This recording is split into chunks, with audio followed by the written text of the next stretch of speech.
Okay, well, everybody, you're very welcome to this clustering event. We're looking into activity provision on the Causeway Coast, and we're kindly sponsored by the Northern Regional College and the Connected program. What I'd like to do is introduce you to Corey and to Matt, and I'll do that in due course as we go through the slides. Great to have you aboard, guys. Thanks, John. Thanks for having us. Okay, so I'm just going to jump straight into this one. Share, there we go. Apologies if I'm a little slow finding my way around this. Okay. Hopefully we should be going full screen now. There we go. Okay, so I'm just going to take this back a little slide.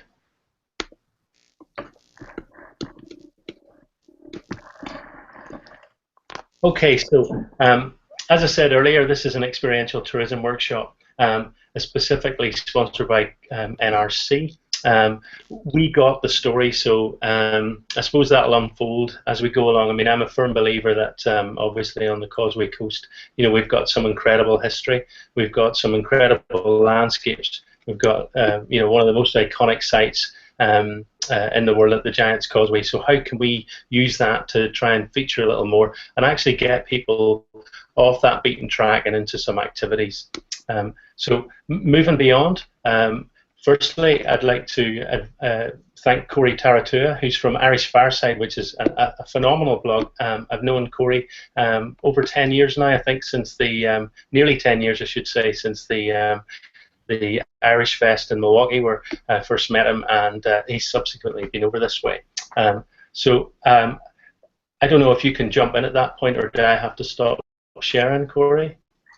As far as you want to be able to keep your slides, or you want me to be able to talk? Okay. Sorry. Well, I'll come back into it anyway in a second or two. Sorry about that. You know, it's probably my fault. And our good friend Matt Wright here from Causeway Coasteering, who's very kindly given us the opportunity to work with him and to sort of look at ways that we can actually, I suppose, re-engage past customers. So here's an example of a group that he has had in the past. Look at the vista that he enjoys in the background, and also maybe to attract new customers. So, you know, that's what we're all about with this particular activity. So moving forward, what can we muster as a cluster? There's a little quote here just to start us off from the Canadian Tourist Board. So a tourism product is what you buy, a tourism experience is what you remember. I suppose at this point I'm going to stop sharing and I'm going to ask Corey specifically from his experience of Ireland here, okay, and his visit particularly to the Causeway Coast. You know, what were his overriding memories? Corey, would you like to jump in on that?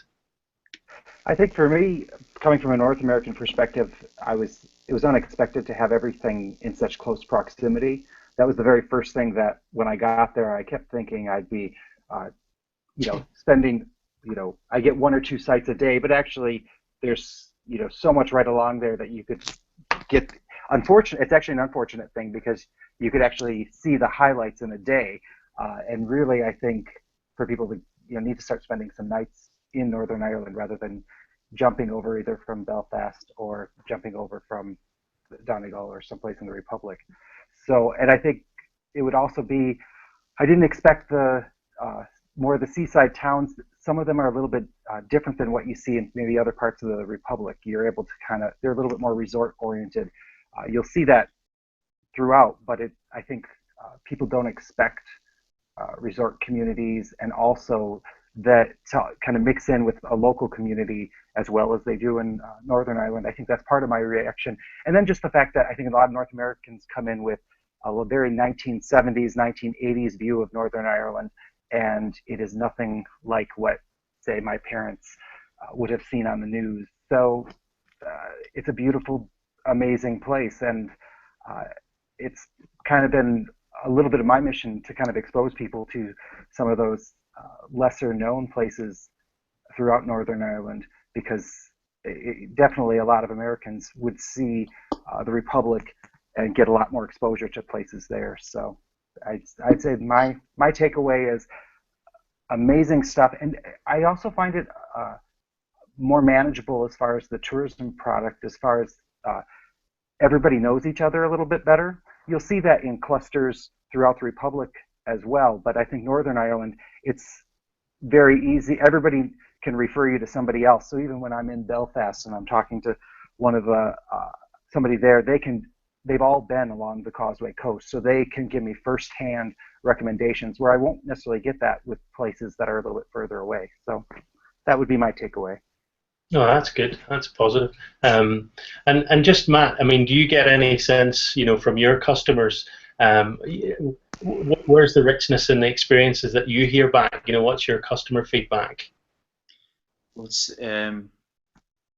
a varied experience, the Causeway Coast. I'd agree with what Corey was saying. In the close proximity, within a very close area, they're able to experience so very much, and they're surprised at how close everything is together. But the activities sometimes take them by surprise. They're not expecting to. I mean, we'd sometimes be at the Giant's Causeway about to go coasteering, and people would be coming over and asking us, "What are you doing?" But it's far too late for them to get involved. But there's so much to do in the Causeway Coast, but internationals just aren't aware of it in time. So the activities are all around those areas. They're in close proximity to them as well, but folk just aren't aware of it. So some way to kind of bring all of that together would be great for the activity providers, accommodation providers, for all of us, to make it more of a coherent package. Yeah, I mean, and just on packaging, actually, Corey reminded me of the Wild Atlantic Way, and how they're starting to pull their product together, and how people can be very much, at the drop of a hat, engaging with product and ideas as they go. It's nearly like, just go and explore and see what you find, which I'm sure must increase people's opportunities and that chance to just go off and try something new that maybe we don't get at the minute. Yeah, folk are kind of brought here on buses and their itineraries already arranged, and they don't get the chance to really explore for themselves, or to follow their noses, or to follow local directions, or it seems to be most people come here with a bound up itinerary and don't get the chance really to wander. I think I'd say that's one thing that we saw really successful with the Wild Atlantic Way initiative, was the fact that it got away from that whole let's just make a line and try to get to all the dots on the line, because it did a great job. It's a great example for clustering because it's specifically designed to be in these different regions. And then I'm really impressed with how especially regions like around Mayo and Donegal have started doing a much better job of kind of collaborating their resources in a way that maybe places like Clare and Kerry had been kind of naturally doing for a long time, because they had been seeing the visitors. And also, if you look at what they did, they focused, and I mentioned it once already, but they focused on getting people to stay overnight. So it's more about where you're going to stay, not how many check boxes are you going to fill. So that's kind of a different attitude, I think, for a tourism product that we don't normally see a lot of times coming from Northern Ireland or from Ireland. Brilliant. Okay. Well, I mean, I think hopefully a few of these ideas will start to unfold as we go through here. So I'm just going to go back to the screen share and take you through some of the research that I've been doing as part of the project thus far, and we'll see. Obviously there are always going to be a variety of customers, and I think right off the bat it's important to say that I've been sort of focusing very much on earlier discussions with Matt and his customer base, which we'll get into in a little while.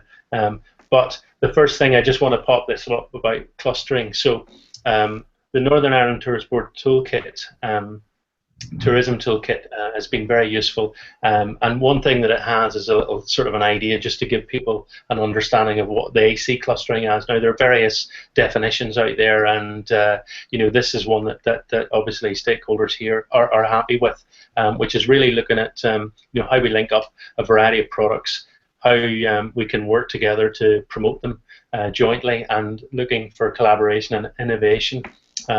So you can see, obviously, this is related to us because you've got Bushmills, the cafe, the hotel, hub towns. Duluth Castle is just off that route, and that's one of the places where Matt actually offers his steering. We've got Harry's Shack, which just got a fantastic review here recently, and it was also, right beside where the Game of Thrones was filmed over in Port Stewart.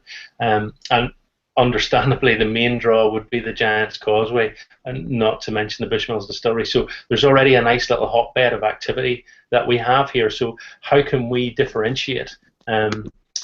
If we move forward then, again, here is the Tourism Toolkit. I'm not going to spend a huge amount of time. I'm just going to highlight some key things, and I will be offering, my contact details at the end for anybody who's looking in at this later and that would like some of the materials sent through. So the 80-20 and the toolkit, basically Pareto has a law that from 20% of our activities we get 80% of our results. So I tried to kind of focus in on what that might be in terms of the tourism toolkit. It's a fantastic kit, but it is huge. Okay, so firstly, in terms of using it, I think that as providers, we need to be looking at it in terms of what are our personal goals for business in that year, and what are the revenue goals, because ultimately, you have to be sort of realistic, and that's a key starting point before you even think about getting involved in clustering. What additional resources do you perceive requiring from your activity business? Number two, the 80-20 approach. Basically, I think the most important place then to start really is profiling your customers. And as I say, we've looked at this for Matt, and we'll go through them now in a minute or two specifically. But on page 52, there's a really good overview of the various groups who do offer our key markets. So in Northern Ireland and Republic of Ireland, we've got Time Together, Mature Cosmopolitans, Family Fun, and Young and Lively in the ROI market, and then the rest of the world, if you like, we've got Great Britain, Germany, France, and North America, unfortunately heaped together as three groups, but having shared kind of interests. So you've got social energizers, culturally curious, and great escapers. I think after some looking, we felt that for Matt's business, people were young and lively or social energizers. So clustering around a theme, again, there's great material there on how we can take that forward on page 62. And the fourth thing I would say is I've got some great materials from the Nova Scotia Toolkit. I managed to get a hold of some good information there, which I'm going to share in a minute or two, because if you started with those tools and then went and used the really good data that is present in this Northern Ireland Tourism Toolkit, you could really make good headway quickly and come out with some ideas at the end that would work. And lastly, find your customers and sell to them. So obviously on page 70, if you're not sure of where to find customers at the minute, there's great advice there in terms of how to find them direct and indirect, and certainly in this digital age there's some fantastic insights. So moving forward from that, just why am I looking at Game of Thrones particularly? Well, essentially last year there was 11 weeks of a campaign run globally. It reached 100 million fans, and here's a shot of the King's Road, or the Dark Hedges as it's known here, which is plump in our area. We have 8 out of 20 of the sites on the Causeway coast where the filming took place, and yet I still think there's a lot of work to be done there in terms of linking us to that as activity providers. But moving forward, obviously, fans love it. Game of Thrones fans are absolutely enthralled with our landscapes. But getting them here is still one of our huge challenges. So we may have 100 million fans reached and 1 million social media interactions. That's a lot of good tracking that we can go back and look at and try to entice, on older posts and things. But how do we build on this? Okay, so here's a short video about the actual content. I remember when we're scouting other countries, they just didn't look right. There was something, it's hard to put your finger on it, but they felt a little bit too new. You really need to believe that you're in a space that has been there for thousands of years, and you get that in the Irish forest. Northern Ireland is a superb place to film because you can find spectacular, a very big car drive in Belfast. It's just a matter of looking and you will find really great things. whenever possible, we love to get it all on camera, and there's nothing that really gives you a greater sense of scale and scope than the actual locations. When you have a location like this, it's just absolutely stunning. It shows you how vast the landscape is, how big, what distances there are. An absolute demon. Apparently, Northern Ireland is the wettest place in Europe, so it's not a big surprise. We did have a scene shot a couple of days ago. Because of all the water, the mud was just everywhere, and it was horrendous. And I'm like swimming around in the mud. But it looks amazing. This is a very big production, and the production values are high. So the amount of things we take into the locations probably exceeds a lot of feature films. The challenge is really is getting a unit of this kind of size into the places that are beautiful, and sometimes the most beautiful places are the most difficult to get to. We're on top of mountains, we're underneath cliffs, in the middle of swamps. You've got beautiful hillsides and great rocky, dramatic beaches, which we shot on quite a lot. There are a number of beach scenes. As soon as our story reached out towards seagoing adventures and the sea being featured with the Iron Islands and Pike, it needed something brand new and spectacular, and that's what we always try to find. A new thing to feature. The other great thing about working here are the people who are incredibly good to work with, passionate about the show, intelligent, hardworking. We have an incredible crew, and it still seems exciting for the people here in Belfast, and it's still new and invigorating. So it's a great place to live and a great place to work. Okay, so clearly very interesting to get that feedback. I love the fact that Michelle Fairley is now showing. I mean, I've just spent the day chatting to Mark Fairley, who owns the house, Fairley's House of Wines in Coleraine, and I'm trying to encourage him to kind of ensure that he has some materials and some sort of a touch point really for people who want to come and meet, Lady Stark, or at least kind of understand where she came from. She was originally a Tully in the series, and quite an honourable lady, really, in a lot of respects. So lots of positives there that they could potentially latch onto, and that's just in Coleraine. So Mark would certainly do wine tastings and various things for people if they were interested. So moving forward, we're going to look now at Matt's business, Causeway Coasterian.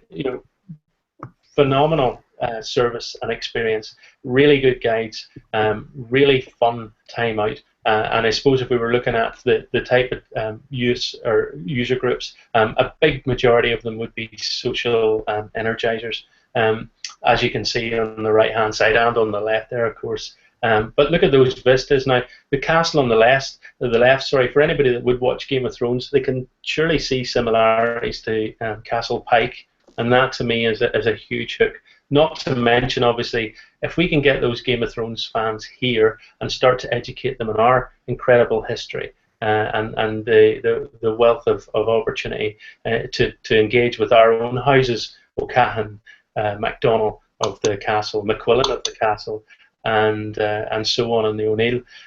Those are the real, as I spoke to Corey and to Matt, the real kind of opportunities when we move forward.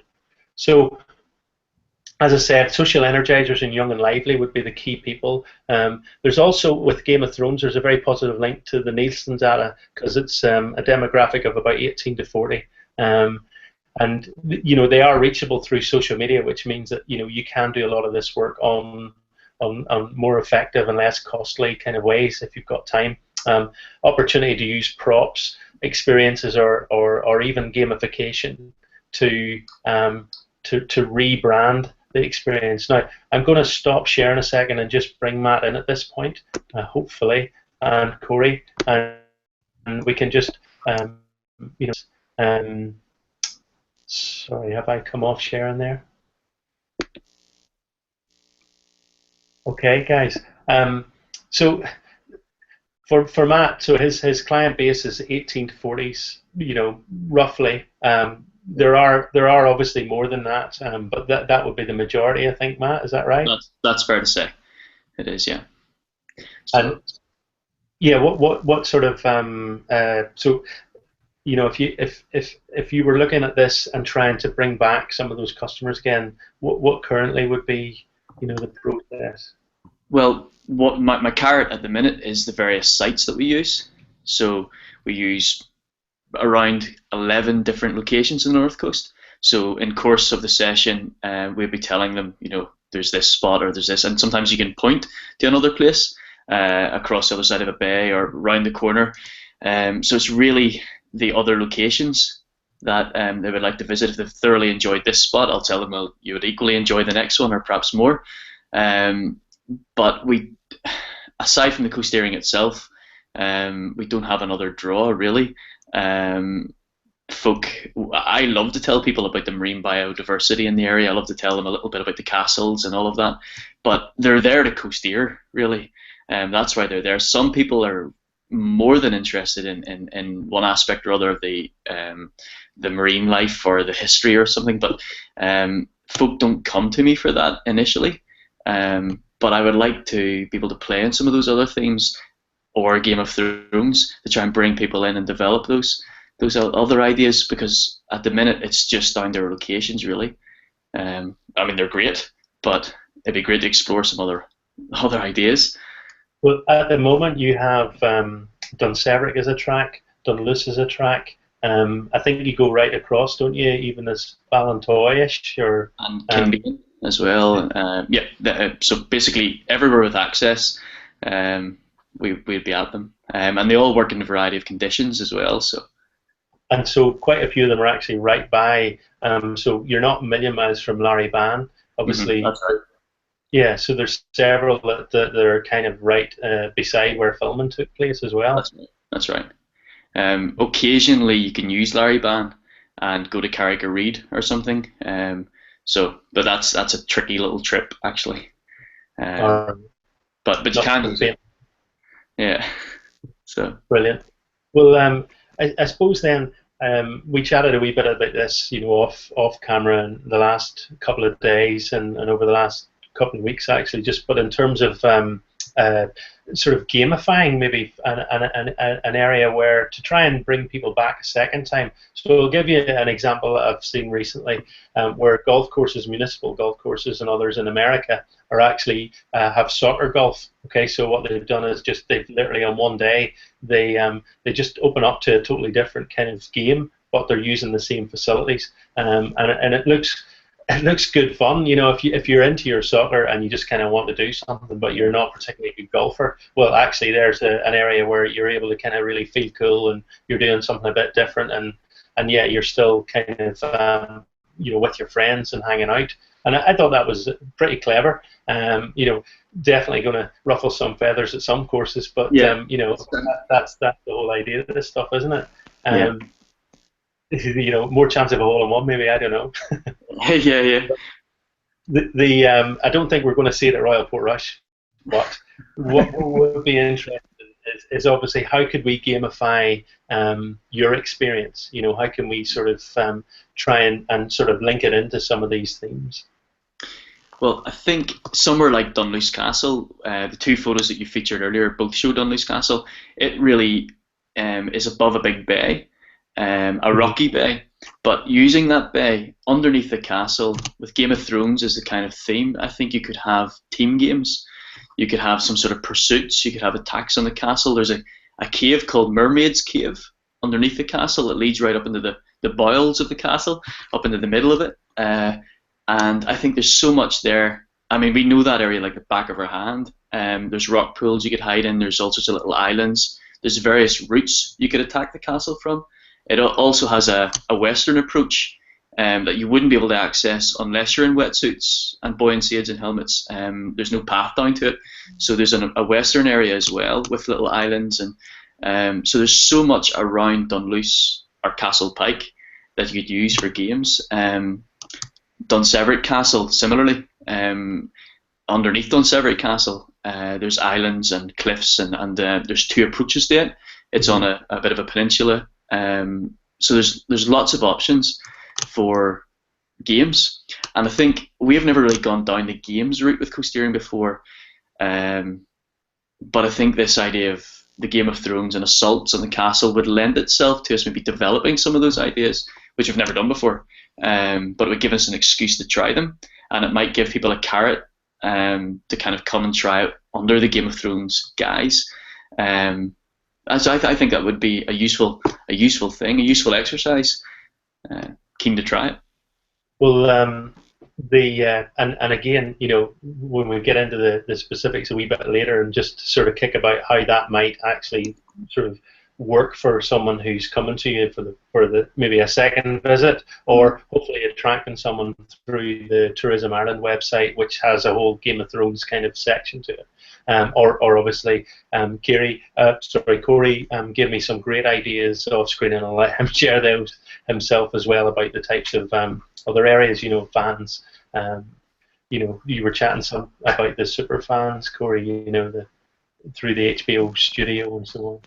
Yeah, trying to get access to the official channels that a lot of these fans use, and basically aligning Northern Ireland with that is, I think, one of the big, you know, key things that gets easily missed, because these people are going to do a lot of your work for you. If they're a super fan and they're on message boards, or they're you know, participating in everything online, it's a short walk to get them over to start plan a trip, or at least pushing and suggesting it to other people. Right. When you mentioned the gamification as well, that's also, and we'll probably get to this a little later, but that's also the prime opportunity for partnerships, because when you're doing a game, at the end, the reward, you know, there's a lot of opportunity to partner up and have, you know, your feast at the end, or whatever it might be. It might not have to come specifically from the one company that's planning this. If you can get a good partnership going and the reward is valuable to the customer, you've just got a perfect partnership, and it's not one business carrying the load and reaping the benefits. It's going to, you know, divide up and benefit a lot more people that way. Yeah, that's great. Well, as I say, I've got a couple of tools that we can actually start to chart, you know, how that might look and feel. But I'm just going to skip on through a bit of the presentation, if that's okay, guys. Where are we? It takes me a little second or two to get it. Okay. Sorry, just do this one.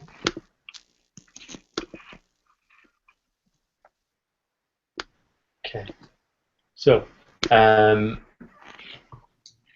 These are some of the data about social energizers. I'm not sure how clear that is for you, but I mean, you know, this is our target, or sort of one version of, might want to experience lively pubs, good food, talking to locals, festivals, entertainment, street art, comedy, the cool places to eat and shop, fun visitor attractions with the wow factor. You know, so this wow factor is really maybe something, or bragging rights. Something I thought for Matt as well might be, you know, some content that we could create for them. You know, via apps like iMovie now, there are some great templates in there. You can really make these quite exciting trailers, and I think that, you know, if you could create something for them, a lot of your buzz could be done for you. So key statistics: average age of 27, and 38% single adult or adult-only households. Digital travel touchpoints include Guardian Travel, Culture Trip, in the know, Mr. and Mrs. Smith, lastminute.com, Time Out London. So keywords: excitement, energy, fun and laughter, adventure, spontaneous, social, the wow factor. I think that's the key takeaway from that whole sheet. You know, when we're designing, to maybe kind of link back to that in some way. So I found these fantastic little places where we could start to imagineer out, if you like. There's this in the Realm website where you can create your own crests, and you can kind of totally update your Facebook, Twitter, and everything, totally to do with Game of Thrones. So this was one that I thought, if we could aim to be the House of Welcome, and Causeway Thrones, let the games begin. So we'll be trying to look at sort of multiple providers. So from an activity provider's perspective, it's about maybe targeting repeat customers with custom and fun ideas, and leveraging this idea of gamification. So, you know, say for example, if Ricky Martin has his surf school in Portrush, he also has a couple of SUP boards, but he could potentially offer SUP jousting at the end of you know, a lesson. And that way, you know, we've got the jousting element coming in to give you the Game of Thrones. It's hilarious to watch as well. Anybody that participates in it, it's a really good giggle. So lots of opportunities again for photography and fun there. So trying to maybe partner with, say, co-steering, so that you've got a couple of challenges across the breadth of your offer. And then for I think for activity providers, we're really going to have to try and partner with accommodation providers to target sort of they can use your package, if you like, your kind of your idea via their e-marketing tools. So you could go in and give them the content and give them the ideas and just agree that you're the supplier, and that could give you direct mail opportunities. I know personally, having spoken to accommodation providers, that they just don't have the time to sit down sometimes and design this stuff and come up with the ideas and automate it in terms of getting the content to people. So again, I think those are opportunities for activity providers to go and to jump at and to leverage. There are already itineraries out there. Okay, so there's 1 day, 2 day, and 3 day itineraries put together by the Causeway, Coast and Glens. They are fairly kind of wide, but again, if we can work with accommodation providers and put those together, we can then get out there and share to activity providers need to get a market, and the easiest way to get it is to go to accommodation providers and offer them a reason for these guys to come back. Retaining a customer through an email has got to be the most cost-effective way of marketing.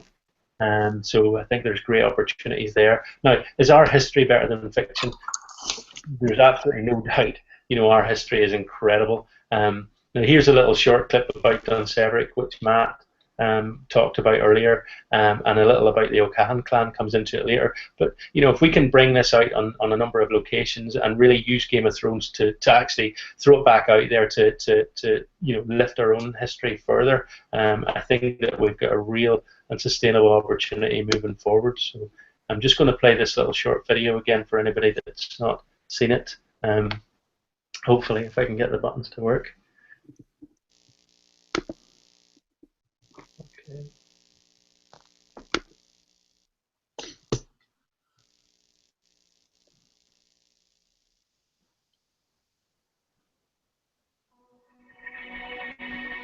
Not much remains of the old O'Cahan stronghold of Dunseverick today.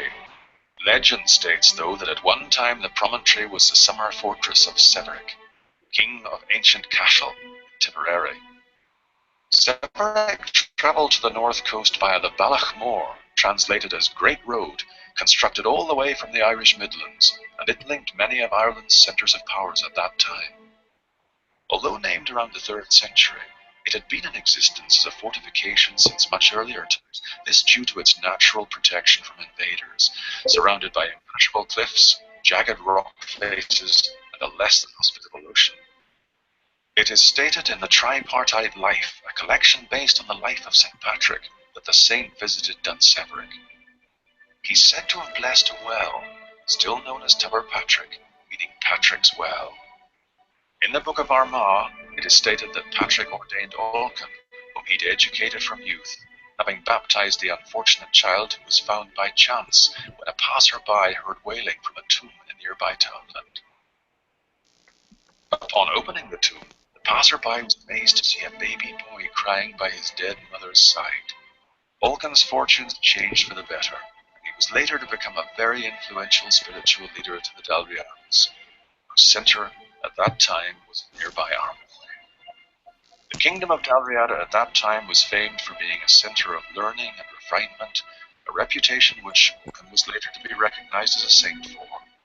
Remnants of the monastic settlement of Armagh still exist today. One supreme example of craftsmanship from the great monastic period is that of Armagh Round Tower, built around the 8th or 9th century as a defensive retreat for monastic dwellers, still standing proud to this day in church grounds just outside Armagh.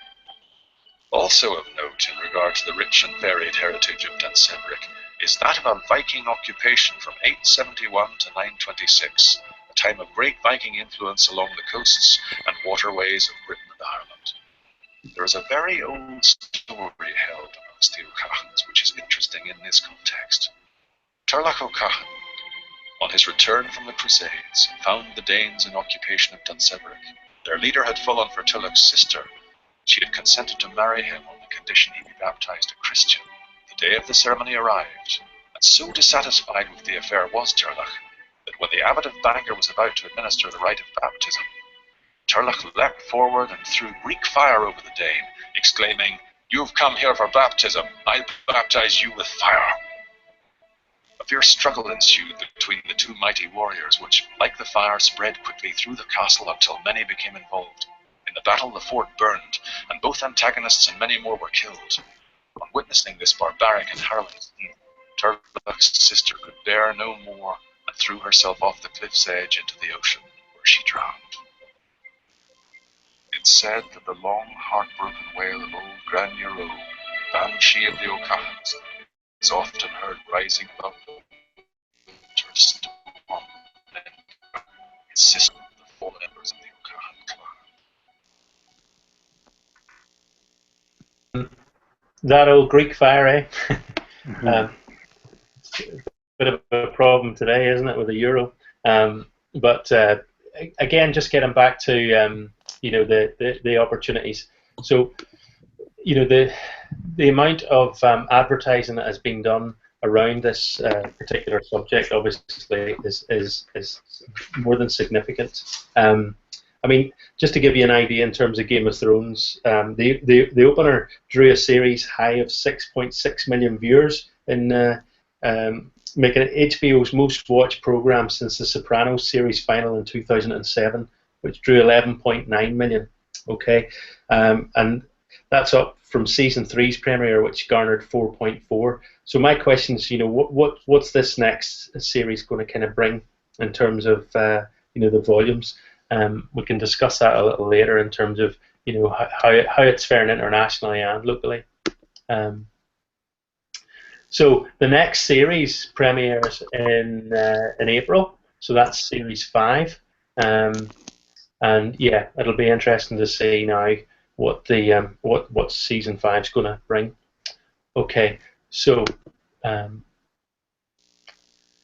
little summary. My hope is that I'll be able to provide people with the elements of the toolkit, and what they need to do is just email me, and I'll send them the additional stuff from the Nova Scotia pack, which is fantastic when you use it in conjunction with the NITB Tourism Toolkit. So if they email me, I'll forward on those links. But essentially the key thing is we're looking for experience opportunities which match your guest profile. So obviously for Matt, the majority would be that sort of young and lively or social energizer. So what sort of experiences would we be able to create that would attract people under the Game of Thrones theme? So then we have tools here to help develop the experience, plan it and design it, and I'll look into those in a minute or two. I'll set some of those up. Number 3, packaging and pricing. Again, we've got the tools which I'll show you in a second or two, and getting that right is absolutely critical. Tools of engagement, we're really looking at how to get it out there in this digital age, and some maybe metrics for the 5th part, which is just making sure you start as you mean to go on. What gets measured gets managed, and ultimately get something that you can see the results from your efforts, and then hopefully enhance it at following time. So just again, in terms of the cluster, in terms of trying for this activity, there are a number on the North Coast. My challenge would be, can we bring a few people that are keen, okay, and that have good ideas and that really want to see this grow, like Matt and folks like Ricky in Portrush, and also the guys at the Portrush Townhouse, are really good at kind of coming up with ideas too. So we're trying to obviously coalesce around that. So Causeway Thrones, which games will you play? If we now just take a wee step into some of the ideas, what I'm going to do now hopefully is get us back to, sorry.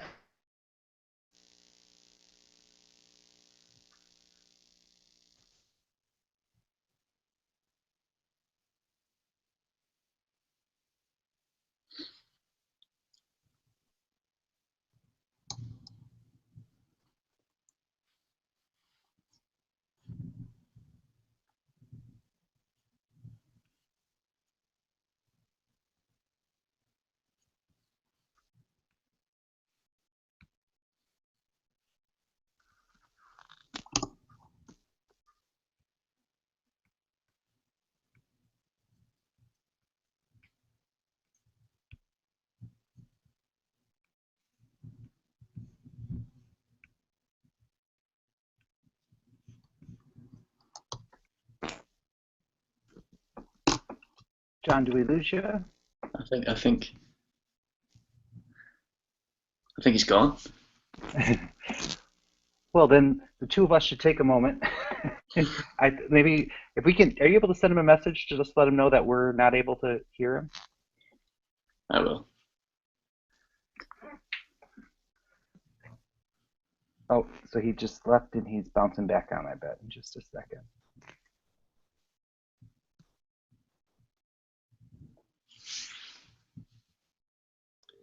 Just to make sure I get his attention. Yeah.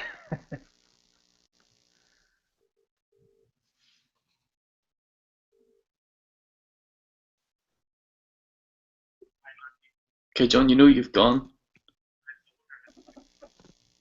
Only a minute ago. Hold on a second.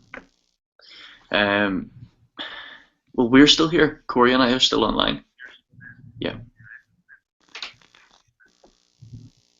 Don't know that you do. Right, okay. Right, try and get back in, sure. Okay, fine. You just lost the connection. Yeah, no worries. There he There is. we go, there we go.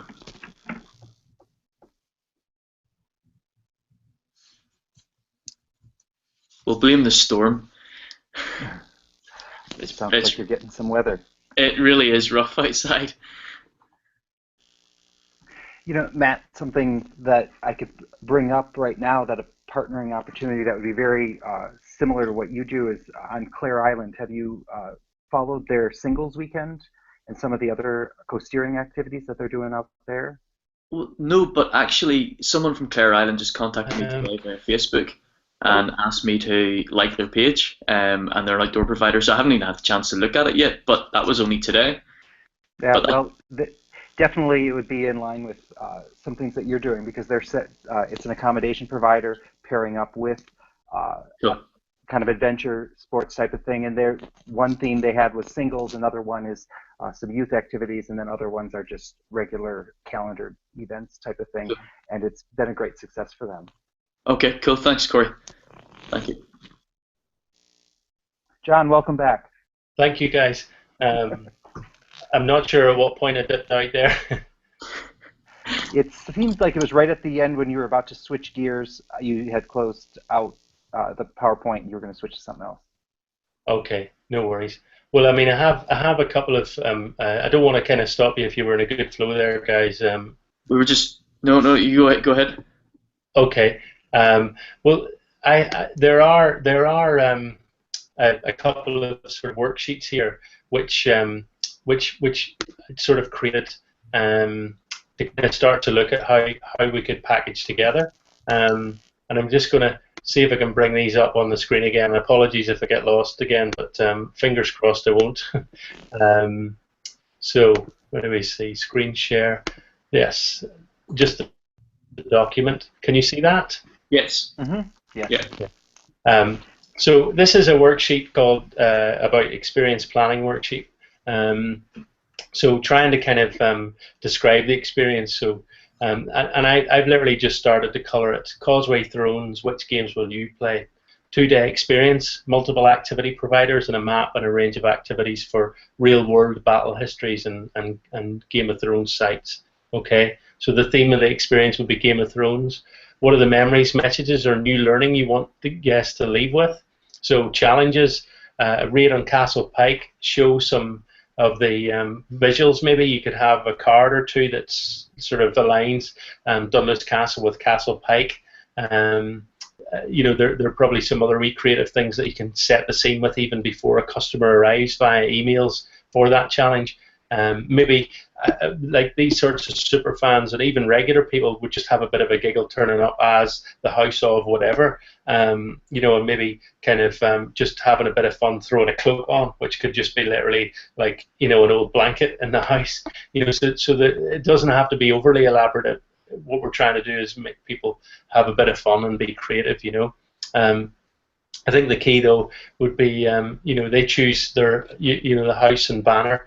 And if they win the game, you know, they've got that sort of opportunity for bragging rights and certainly opportunities for lots of unique photos And as I said earlier about the iMovie app for creating like short movies that you can do literally on the fly, and upload, and they'll be sharing them by the end of the day. Has anybody any other thoughts there about memories or messages or new learnings you would want the guests to leave with? Again, it's that the shareability of any activity is, I think, one of the biggest things when people come back from a trip, especially when I think of North Americans. Everyone wants to show off that one thing that they did that was different than what their friends may have done. And now with Facebook and Twitter and those types of activities, we're seeing that, you know, happening in real time. But also people come back and they, as you know, we think of it's old-fashioned for people to show an old slideshow of their vacation, but people are doing that via Facebook and also in person. So making sure that that's built in time to capture those moments, especially if you're comparing it to a Game of Thrones moment, and anything that you can do that's going to make them kind of captured in the scene and held into that moment of the movie or that experience, I think is critical for the repeat visitors and the kind of the spider effect of how that one visitor can impact and influence other people who will be traveling soon. Brilliant. And Matt, what do you think? Yeah, the photos, I think whoever's providing this just has even a small camera. Concentrate, just remember photos, photos, photos, and they become your, I mean, you'll be paid dividends for using a camera throughout the experience. It's so easy to pull out a little camera now and just click, click, click. Keep doing that, and it builds, the portfolio just builds itself that way. So I think, yeah, Corey, absolutely. And one of the tricks that a lot of when organizations are kind of hosting press trips, they make sure that they, you know, dedicate a person who's in charge of photography, and they make sure that every single person who's participating, they're getting lots of photos of them, and they're giving them, you know, sending them to them in a Dropbox or something online afterwards. Because usually when you're at an activity, you're not taking photos of yourself unless it's a selfie. To have people, you know, photos of you at a distance or participating, I know every time I get them after any kind of activity like that, I'm more likely to share them. The important thing is that you'd let them know that you're not maintaining any rights to them. They can put them on their blogs or their Facebook pages, that type of thing. So if you're hiring a photographer even to do that, make sure that you establish that that's how you'd like the photos to be used at some point. Yeah. Perfect. And so just, you know, this is one of the worksheets that they use in Nova Scotia Tourism, worksheet 3. I think the first ones are really about vision in your area in terms of, you know, what are the big draws, and then what are the sort of the supporting, you know, acts, if you like, in terms of the tourism product in your area, and how can you kind of coalesce around that. There's a worksheet too, I think, is around SWOT analysis. Again, I'm sort of diving into one where I feel like you can start to kind of visualize the experience for people and pull it together. You know, so the next part of this was, you know, what are the elements, steps involved? Think about how your guest will move from one step to the next, from arrival to departure, right? This is really useful actually for Tourism Ireland. This week or 2 weeks ago put out a call for ads for offers or experiences when they do their big campaign in March. And I do think that there's a chance even, you know, to put in offers that will resonate for later in the year. But you know, if we can find an accommodation provider that will provide, you know, that element, then they can package it and have a booking kind of widget on their website without the provider themselves. What you do want to do is use this documentation as a way of kind of, you know, hammering it all out with the provider, the activity or the accommodation provider and the activity providers, and lock it down in some ways for that season, so that, you know, the effort that you put in will result in business. If it's coasteering, that it comes to you. If it's surfing, that it comes to you. If it's whatever, you know, that you're participating in, and you're probably more likely to put the energy in. So this one had a look as, you know, drive to airport, arriving at comms on the Causeway coast, Causeway Thrones welcome pack awaiting them. Potentially that could be a DVD set. It could be literally the itinerary. You might not even need to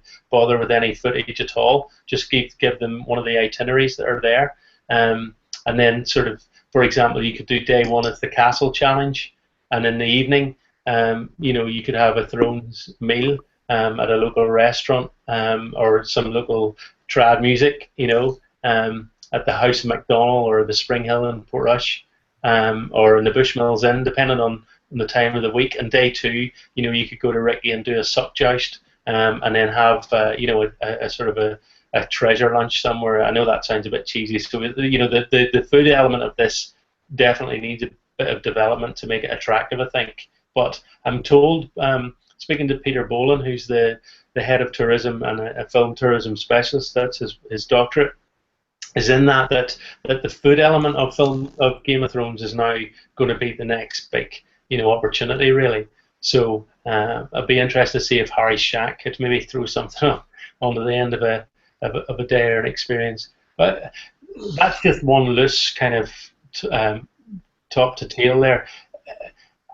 I thought about the idea of maybe Westeros to the Wild Atlantic Way, that you would get people to bolt on a trip here 2 days and add it in the aspects of the Wild Atlantic Way. But what would your thoughts be on that, Corey? Is that practical from an American visitor's perspective? I think it's tricky because I think for what you're offering, you want them to build their experience around, like you're offering something, and then whatever they want to see beyond that, it's probably more effective to, hook them in and then get them out there. Although if you're going through and you're getting the true fans, then I think it's actually quite easy to get them to kind of shift their attention north or east to those kind of activities. If you're hitting the true fans, if you're hitting kind of people with a general interest, I think it's a little bit harder. But if you're offering a true Game of Thrones experience, you'll be able to definitely lure them into giving up some time in something else and spending it doing that specific thing. Like I said, if they're a true fan. Got you. And I suppose a big part of this is the sort of the numbers, if you like, for most activity providers on the North Coast. I don't know about you, Matt, but what I'm finding is it's usually in and around about an 80-85% of a local market. Yeah, I think that'd be fair. And then a mixture kind of. So Yes. a lot of this is focused around maybe leveraging that local kind of visitor, social energizer coming to maybe Portrush to spend some time, and they've got the buzz of the kind of nightlife in Portrush and the culture of the circuit, then out to do some activities. So it's a different experience of the same product in some respects for them, and hence why that focus is there. So then it's very clever, this little document. It's like, how can the experience be simplified? For example, what elements can be prepared in advance? So house names for the group to make it a bit of fun, a quick video of the experience to them via e-marketing so they know what's coming. You can obviously be clever there in terms of how you gather your information and the merchandising opportunities. I was saying this to Mark Fairley today of Fairley's House of Wines. Fairley's could be the House of Fairley. They could actually literally do their own T-shirt. And market on till the last drop and blend it in with the wine tastings. I have no doubt that people would walk in and be very intrigued by the whole backstory to that particular character, but also Michelle herself is quite a great articulate lady, and there's definitely something for them there. Obviously, as well, for co-steering or for any of the other sports, I think again there's some sort of linking into having some sort of branded kit that you could potentially sell on and add value with. This was an interesting one. How many of the 5 senses are you engaging? Underline those that apply. So that's a good way to start to think about when you're going to start to write this up. What would you, Corey? Would your sense be that when people are reading that sort of 75-word ad, what's going to convert them over the line? Would you see it as things like this? I think it's important for you to look at the senses, but another way to approach that would be to ask yourself, or to start your sentence, not necessarily writing these words, but by saying, imagine a place where, whatever you're going to say after that, imagine a place where, if you're hitting those senses in there, are going to be things that are going to explain your product or the experience a lot better than if you gave your little synopsis that you normally write, or the overview or the business plan type of writing. So the senses thing, I think, is a good way to break that out. But also, if you anybody who is trying to do this exercise, if you did start with the words imagine a place where, and this is what you're telling them, usually you're trying to create almost this utopian perfect experience for them when you do that, and you'll hit those same elements. So that would be my suggestion. It's good for, I think, a lot of people if you do start talking also about there's going to be not only scenes from the movie, but there's also going to be food involved and music involved. Those three things are, irresistible to a lot of people. Cool, brilliant. What did you think of that document, Matt? Yeah, I'm just thinking about the senses. It's a really good way to approach it, and I could see that having a draw, it would hit people in different ways, and I think there's so much we can offer, but it's just a good way to think about that. And there's plenty more in that document. I'd quite like to see more of it. Yeah. I mean, I'm going to take you on. There's another. I don't want to kind of spend too long on them, and I want to sort of send them on to you, and we'll kick them about a bit because obviously. But it's just there are like 9 of them, okay? But I'm only jumping into a couple because I think they're really helpful and sort of working around an idea. So I'll just show you this one again very briefly if I can get, and I'll try not to drop myself out again. Where are we here? Okay, can you see that? Yeah. Not yet. So package design. Yeah, there it is. Yeah. So you just give it the name. So Causeway Thrones. Which games will you play? And it's, just trying to use the question mark to draw people in. Oh, what games? And then target market, social energizers.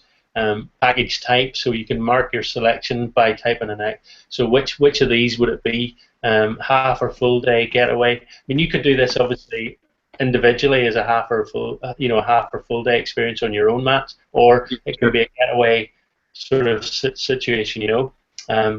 Package elements, again, that's just breaking it down into where you go and what you do. Okay, and then it's starting to maybe rough out what the costs might be. So if you were staying in Porthouse Townhouse, now I don't know exactly what the prices are, so I've just been firing things in, but why would someone want to buy this package? So exclusive experience, bragging rights, there's more needed in there. Obviously, I'm just throwing some ideas. Any other ideas why someone would buy this package? What would be the bragging rights? I think Corey, you nailed it with the music and food and sort of authenticity in terms of the actual movie vistas and stuff. Are you still there, guys? Yeah, I think there's also anything that you can get as close to the official experience, and not that you're going to be endorsed by the Game of Thrones filmmakers or anything, but anything that you can say you're going to the real locations, which is in some cases I think is going to differentiate you from some of the more packaged tours and programs that are kind of being put together. They're taking you through the glens and saying, over there somewhere it was, this is the valley of, but they're not taking you to the actual physical location. Got you. I know what you mean. And that's one of the key challenges, isn't it? Is getting that sort of authenticity 100%. So yeah. I was just going to show you then, and I'm sorry to throw these. These are a little more bricks and mortar in terms of for the providers and the accommodation people to start to really hash out the opportunities around these. So I'm going to share one. There's 2 more in total to share, just to give you an idea of just a quick look at the documents themselves. So this one. Oh, that's not the one. Sorry. Excuse me. It's going to take me a second to find it. Okay. So this is a worksheet. Sorry about the size of that. Like, it's probably too small to see, is it? Yeah. But essentially what it has is some fantastic kind of simplified ways of just coming up with it. If you were working with a group, or there were a couple of you there, and say you were trying to come up with a price that worked in euros and pounds, it covers everything here. So it might not be relevant for your own individual 1 days and days, but I mean, trust me, if you were going to do this, going forward, this thing has all the details in there. How much ultimately would be the total selling price, based on making sure that you've covered all of your costs in between. So I love that, because obviously, from a business perspective, it's always good to see, how you arrive at your costs and fees. I'm going to put up, I don't know, is it screen sharing still at the minute? We're looking at you at the minute, John. Oh, okay. Sorry about that. Okay, here we go. This is the last sheet. This is kind of like the follow-up, return on market and investment. So, you're going to have your specific marketing activity. You have your aim for your revenue generation and your return on investment.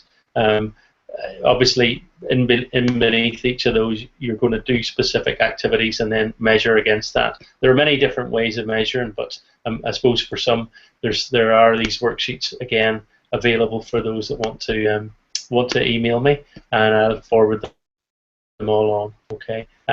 So is that me back on screen again now? It is, yeah. Okay, good.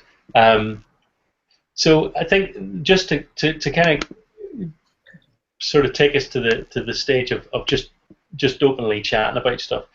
This is kind of the last document I'd like to show you here, which is from Tourism Ireland themselves, which is if we were to want to advertise with them tomorrow, you would have to follow this process. So the offer must be in the currency according to the location. Offers should be tailored for the overseas market and include an experience and or descriptive sense of place. An image is needed for each offer, and the offer must include a URL that leads customer directly to the same offer on the provider's website. And validity of dates and so on, and no more than 75 words per description. So that that's no sort of inordinate task. Just to reduce things down to that kind of size in itself is an incredible skill. But I did look at some offers out there, and I thought, well, let's look at one and see, what do we think? Is it, how does it stand up in another region? So here's one I saw: pedal and paddle. I'm probably not screen sharing at the minute, so I need to do that again. Sorry. Let's see if we can do this. Okay. Okay. Is it showing up? Yeah, it is, yeah. Okay, well, cool. I just need to bring it up myself now, wherever it's going. There it is. Okay, so pedal and paddle the Wild Atlantic Way. Do you know, I like the idea. It's short and it's to the point, isn't it? What do you think, guys? It's good. It is good. And definitely, it's just kind of strong, although so then when you get into the actual the nitty gritty, so €90 per person. It's a 1 day of mountain biking and sea kayaking. So explore places inaccessible by car or bus, and have an adventure off the beaten track. Immerse yourself in some of the most scenic, breathtaking landscapes in Ireland with local guides. This full-day adventure takes you along the Wild Atlantic Way by mountain bike and kayak. It's a perfect way to discover the rugged beauty of the Burren National Park. It kind of gives you some sort of sense of and when you click the Book Now button, is that still sharing? Yes. Okay, so just to show you, obviously, the far end, you need a Book Now button. You need to have some content and some ideas. And I think, again, they've done a pretty decent job of kind of keeping it to the point, but giving you many other options there to customize your experience.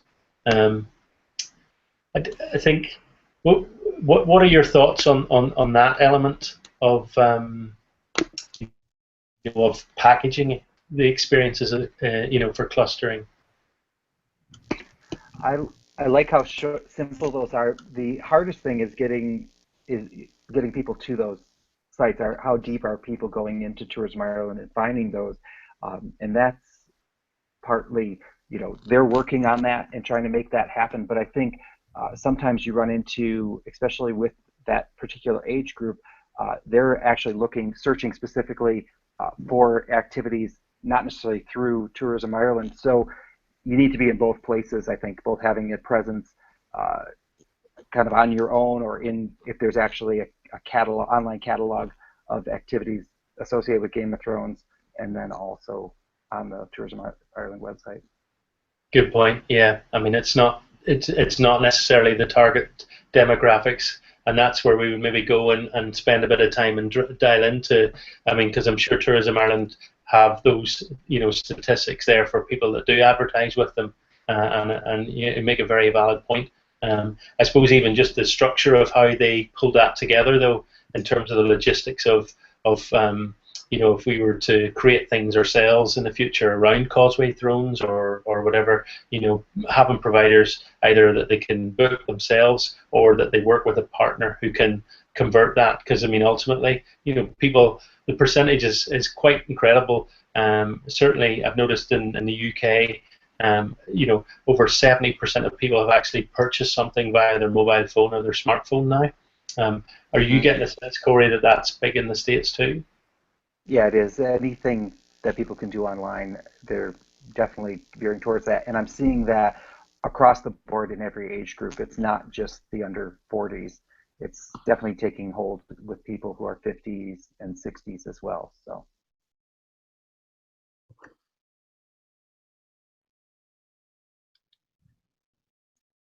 Uh-oh, did John freeze again? I think so. Yeah.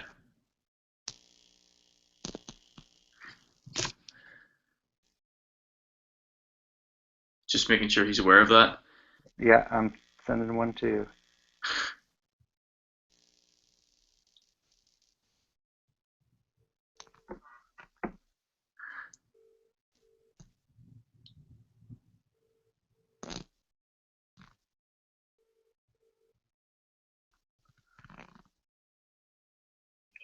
Yeah, just making sure you're aware of that. Okay, bye.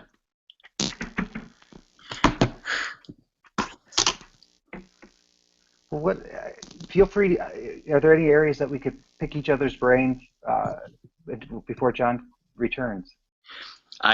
First of all, John's been doing an awful lot of this. I've been quite distracted. I was in Morocco, and then I was doing my accounts. They need to be in, so I've been a little bit distracted. I haven't been doing as much background work, certainly not as much as John. So, yeah, I would like to have been better prepared for this. But looking at even from what we talked to, I noticed there were a couple moments where your eyes were lighting up when you were hearing some things. I guess I'm curious what some of the things were kind of resonating with you.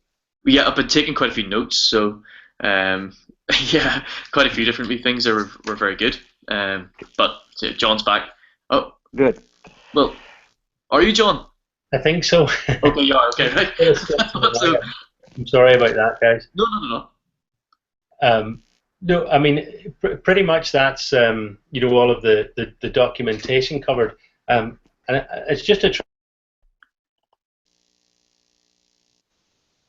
Uh-oh. Yeah. So, one of the things that. Oh, here's he back. Yeah, I think he's coming back in. It looks like it. Bless him. This would stress a lesser man out, wouldn't it? I think we're just sucking up the bandwidth or something up in his neighborhood. Yeah.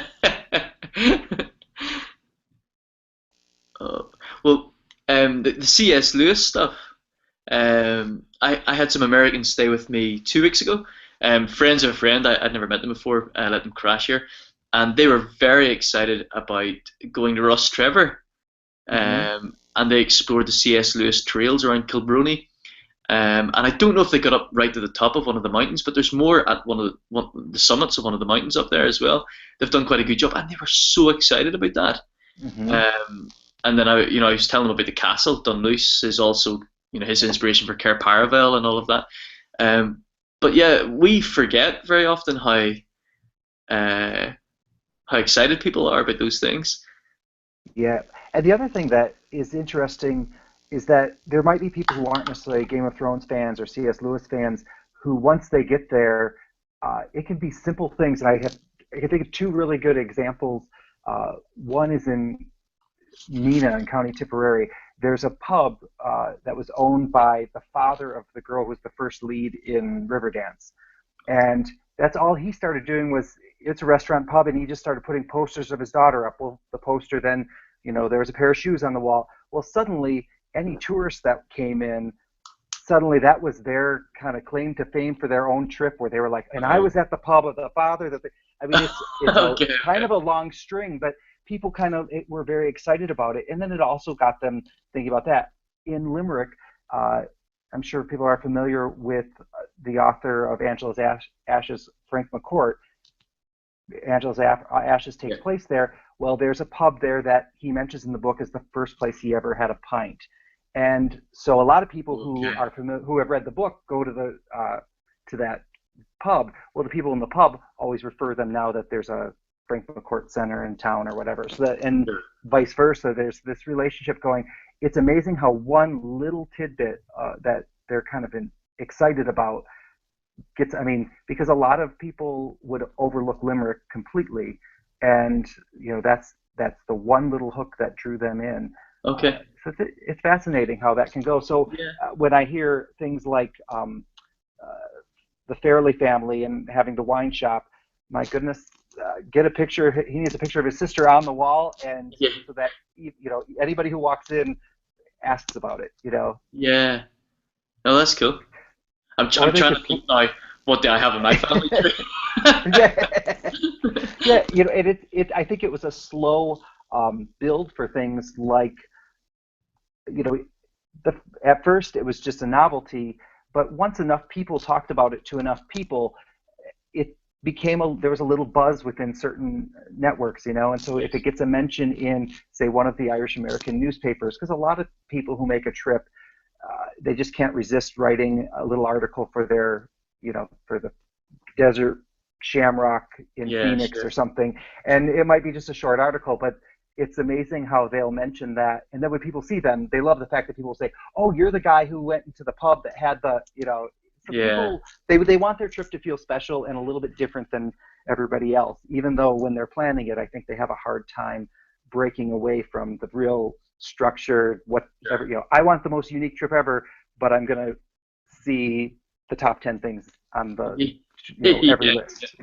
Yeah. So, cool. But there's I think there's a lot of opportunity for any of the Celtic mysticism, the Game of Thrones, the C.S. Lewis kind of stuff. Even though when they're planning it, I think they have a hard time breaking away from the real structure. Whatever, I want the most unique trip ever, but I'm gonna see the top 10 things on the every list.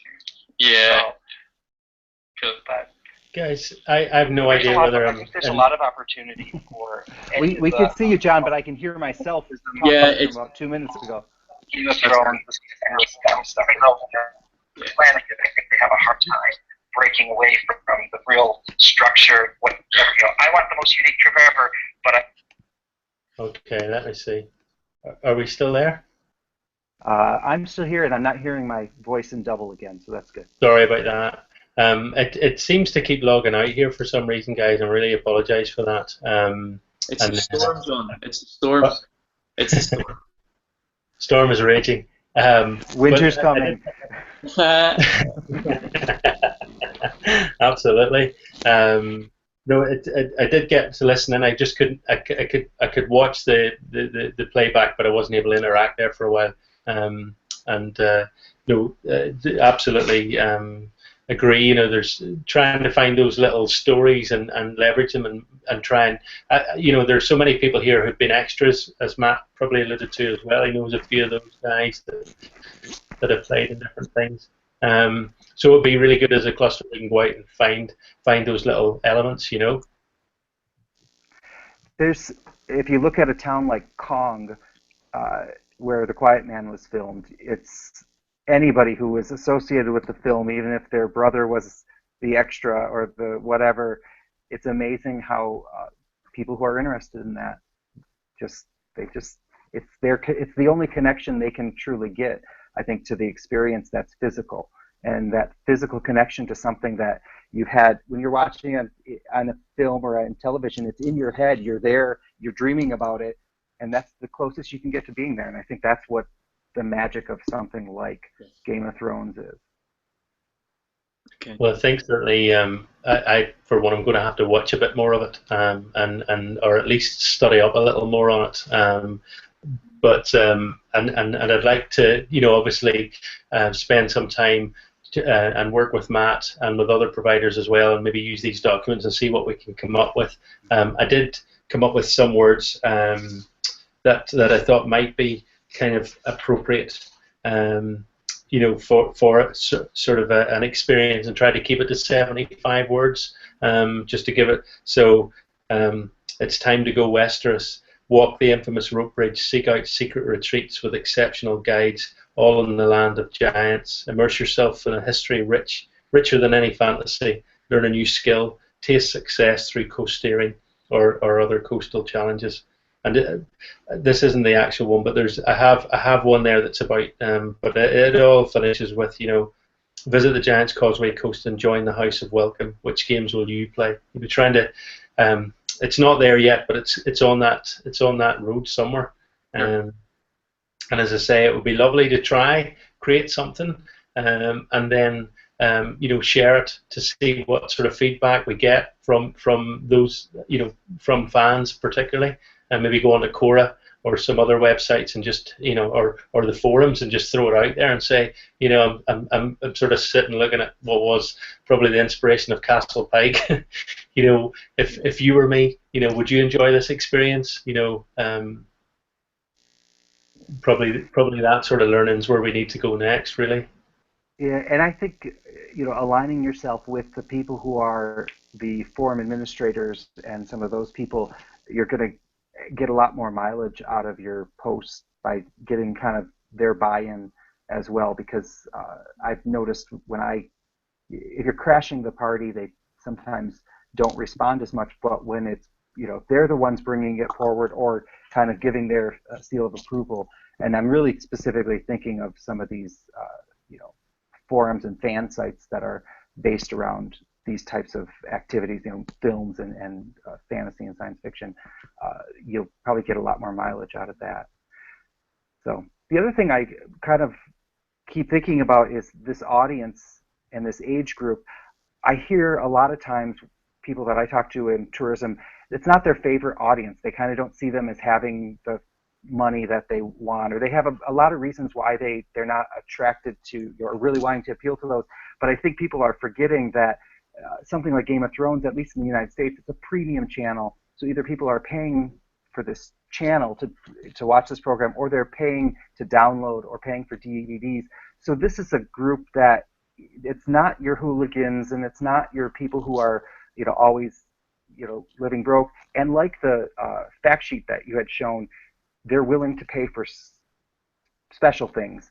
They might not have the money to stay in a luxury resort, but they definitely will invest their time and money into something that they think is going to be exceptional. Wise words. That's fantastic kind of knowledge to have. Are there any other kind of insights like that kind of rise up, Corey, from your viewing of it? I think it's really all about hitting those right people and getting the conversations going, both online and really focusing on those people who are going to be planning a trip within the next 12 months, because there's a lot of people who are fans of, say, traveling to Ireland or Northern Ireland, but it's a fantasy. And I think I'm thinking specifically of Americans. If you focus on the ones that are going to be traveling, you have a really good asset there, because the sooner Americans start traveling, the more likely they are to internationally, the more likely they are to travel again. And so this age group is perfect, because once they get there, they're going to probably plan another trip. So if they're coming for their 25th birthday, you're probably going to have a good chance of getting them to come for their 30th birthday and for an anniversary or for a honeymoon or something like that.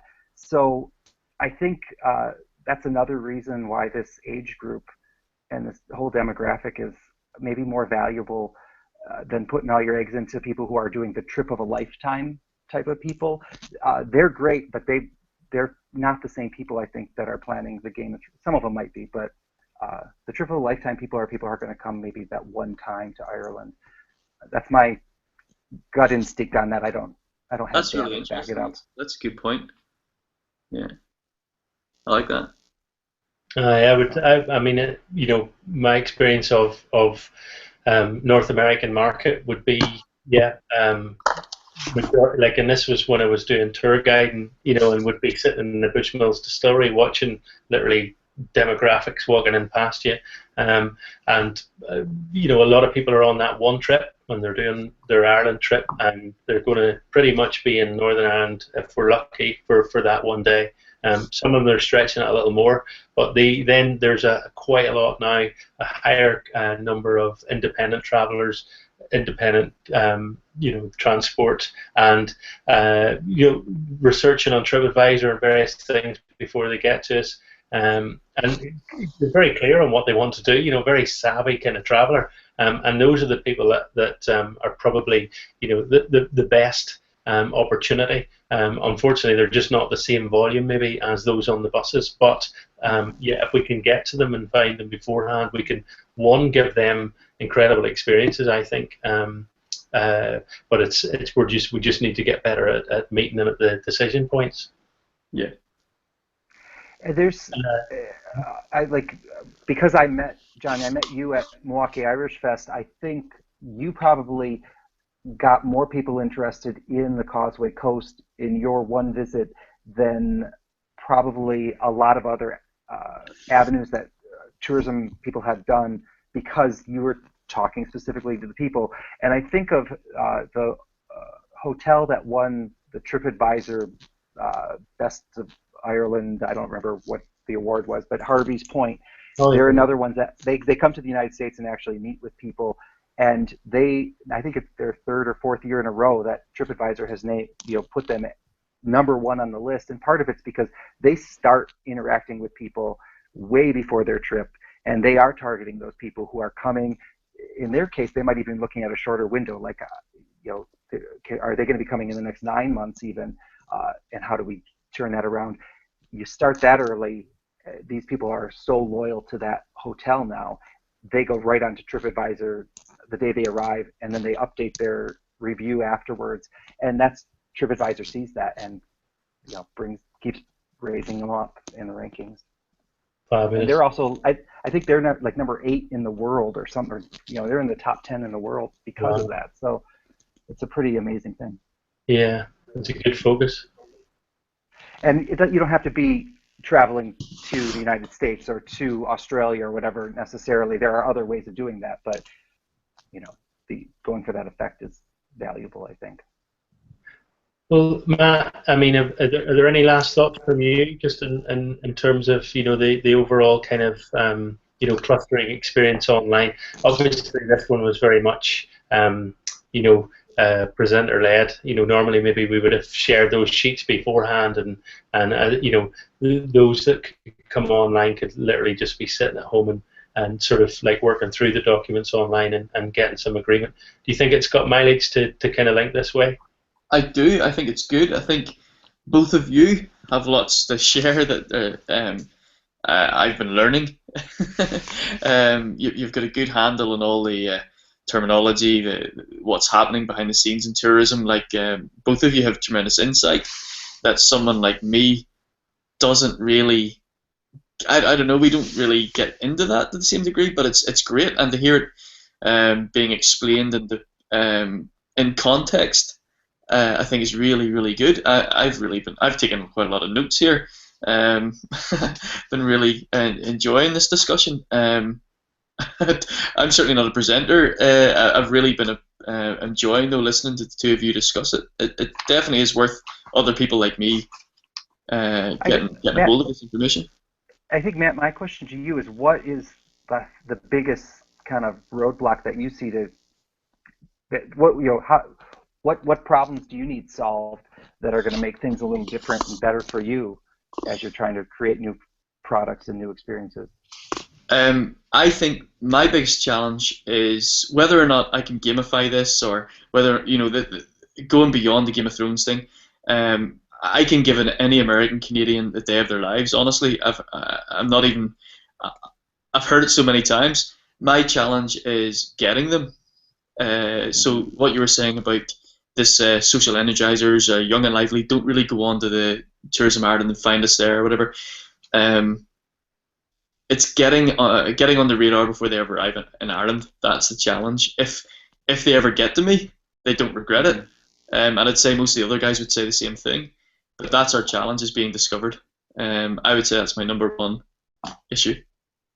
And when I think about 2 years ago when I had done some stand-up paddleboarding, that photo that was taken of me by John was my most shared photo on Facebook and Twitter for the entire summer, and I was there for 3 months. So he was smart to pull out the phone and risk getting water on it to make sure that that photo got forwarded to me so that I shared it. So people don't even know that some of that co-steering. I mean, no one hears about that very often. They'll see some of those extreme TV shows doing it, but they don't realize that it's actually very accessible. And stand-up paddleboarding, same thing. Yeah. So that's my challenge. And sort of piggybacking on this Game of Thrones might open up co-steering to, but it's just another way to get co-steering out there, and the Causeway Coast out there as well. But yeah, it's reaching people is the challenge. I think that we could make a game of this, no problem. There's another thing, John, that I was thinking about was one of the guys who works for me used to be military, and he has a great kind of rope thing across. We've got all these gullies leading into caves, water between the gullies, and kind of doing rope crossings and all sorts of things. There's lots of other games. Making a game won't be a problem, and then I'd imagine some of them might want to go co-steering again afterwards or something. But it's just reaching folk that is the primary challenge. One of the examples that for gamification that I saw in play was on Clare Island, where they had like a raft building type of activity. So it'd be similar to the storming the castle. In that case, they're given planks, rope, and barrels and paddles, and they have to create a raft and then maneuver it along the coast to the location. It's not a high kind of effort type of thing. It's a lot of work for them to do it, but it's very rewarding at the end. So I guess when I think about gaming, there's a lot of different ways that can go, from treasure hunt style to physical task to visiting actual locations. So that's my first thought. Yeah, cool. Well, I think I've sort of got a huge amount out of this, and would be keen, obviously, that Matt, we can kind of continue to kind of grow this idea and maybe look to kind of find those partners that would help to turn it into an offer of some kind, and get it out there and test it. But I'll follow up with you to the side of this with the documentation, and then also if you want us to kind of go and meet accommodation provider and see what we can come up with. And we would love, obviously, to come back to you, Corey, with where we end up with it. As always, like your insights are so incredibly deep in terms of just knowing tourism, and particularly having visited here, it gives us a lot of confidence to continue, to try and to differentiate ourselves and to really show the world what we have. Well, I could say with complete confidence that across the board, Northern Ireland's tourism product has consistently been above my expectations. So no one in Northern Ireland should ever doubt that the people won't love it. Well, like Matt said, once you get them, you can wow them to no end, and it's just a matter of making sure that they find you. Brilliant, brilliant. Well, listen, guys. Thanks, Corey. Pleasure. Are you all happy enough to sign off at this point? Sure. Yeah. And as I say, if you want to kind of send me a wee email, I'm going to forward the documents to you both if you want them, Cool. and then we'll follow up with it anyway. And as I say, it's been an absolute pleasure talking to you both. And again, thank you very much from both myself and NRC, who through Connected, have been kind of financing me to be able to do some of this work. And I really thank you for volunteering your time at this point. Thank you, John. Thanks. Okay. And we'll catch up again soon. Thank you, John. Thanks, Corey. Keep well. Take care. Night, guys.